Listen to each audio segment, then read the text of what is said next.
దేవుని పనికి రండి అని అంటే పాస్టర్ గారు ఇంటికి పోవాలి, పాస్టర్ గారు. హల్లెలూయా. ఆదివారం ఆరాధనకు రండి అని అంటే ఆరాధనకు రండి అంటే వాక్యానికి వస్తారు, పాటలకు రాదు. హల్లెలూయా. ఒక వారం వస్తే ఓ 2 వారాలు రెస్ట్. హల్లెలూయా.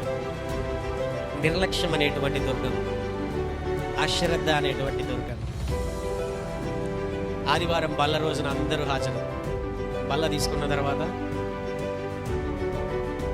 నిద్రపోతున్నారు తినేసి. ఇంకా వచ్చే ఆదివారం. హల్లెలూయా. నాకు నోటి మాంద్యం ప్రభు, నా వల్ల కాదు ప్రభు. ఎవరు అని అడుగుతారు ప్రభు. దేవాది దేవుడే నిలబడి మోషే నువ్వు పో అని చెబుతూ ఉంటే నేను పోలేను ప్రభు, నా వల్ల కాదు ప్రభు, ఇంకొకరిని ఎవరినైనా చూసుకో ప్రభు.